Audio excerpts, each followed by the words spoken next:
बाणासुर की ओर। बाणासुर नाम का एक राक्षस था। ऐसी ही कई छोटी छोटी कथाएं हैं आज। तो जो बाणासुर था वो महादेव जी का बहुत बड़ा भक्त था महाराज, बहुत बड़ा। वो 10 से 12 घंटे से महादेव जी का श्रृंगार करता था, पूरा दिन लगा देता था श्रृंगार में। तो अब उस रास्ते से कुछ संत जा रहे थे, वो बाणासुर को महादेव जी का श्रृंगार करते हुए देखते हैं। उन्होंने कहा कि तुम 10-12 घंटे केवल श्रृंगार में व्यतीत कर देते हो, तुम कोई पाठ, कोई स्तुति, कोई मंत्र क्यों नहीं बोल रहे? वो कहता नहीं, देखते हैं और मुझे ये सब कुछ नहीं आता है। ठीक है, अब वो उनको कुछ स्तुति सिखाते हैं शंकर भगवान के लिए, कोई मंत्र सिखाया उन्होंने। अब वो देखते जाप करता है, जाप कर रहा है वो भगवान का। महादेव जी प्रसन्न होते हैं, दर्शन देते हैं। अब महादेव जी ने कहा कि बोलो क्या चाहिए तुम्हें? बाणासुर कहता है, लेकिन महाराज एक को स्तुति सीखने से कोई ज्ञानी तो हो नहीं सक जाता है, हाँ तो जैसे ही मूड देते। अब वो कहता है कि आपका श्रृंगार करने में मुझे पूरा दिन निकल जाता है, मेरे पास समय नहीं बच पाता है, तो मुझे 1000 हाथ दे दीजिए ताकि मैं आपका श्रृंगार जल्दी से कर पाऊं। जितने हाथ होंगे उतना काम समय से हो जाएगा।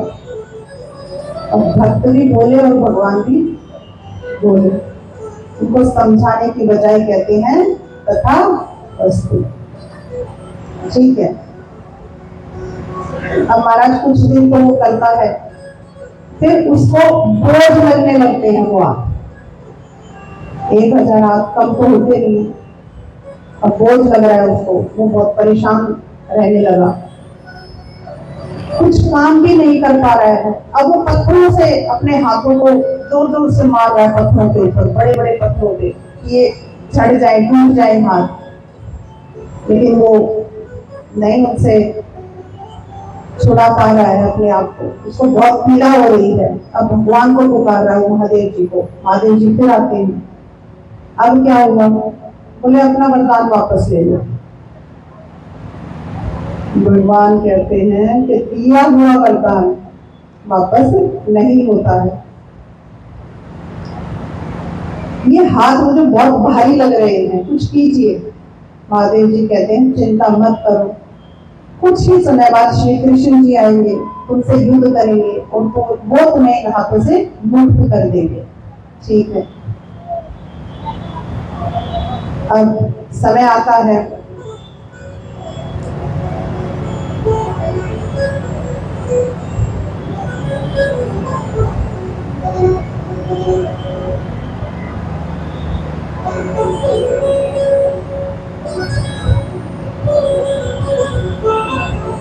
भगवान ने अपनी लीलाएं करनी है, भगवान को तो आना ही था।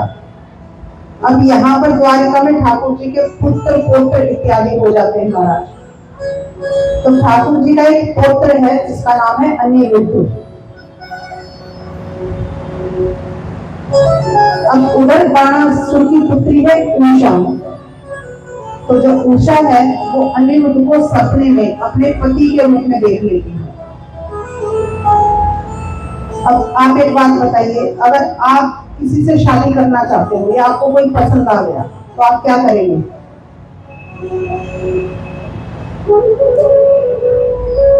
अपने परिवार वालों को बताएंगे, बातचीत करेंगे, यही होगा। लेकिन महाराज उषा किसकी बेटी है?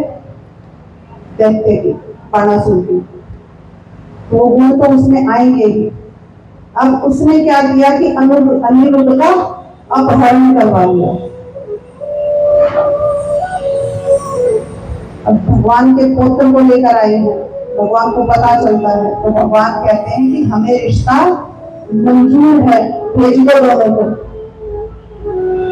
बाणासुर को तो अपने हाथों से मुक्ति पानी है, तो वो कहते हैं कि युद्ध करो और ले जाओ, नहीं तो अनिरुद्ध यही रहेगा घर जमाई बनकर। भगवान आते हैं, युद्ध हो रहा है, पहला तीर चलाते हैं, 1000 हाथ चले जाते हैं। दूसरा तीर चलाने वाले हैं, इतने में महादेव जी बीच में आ जाते हैं। महादेव जी कहते हैं कि जो काम होना था वो हो गया, अब अपना रिश्ता जोड़िए। ठीक है, अब भगवान अपने पुत्र और पुत्र वधू को लेकर द्वारका वापस आते हैं। ये थी छोटी सी बाणासुर की कथा।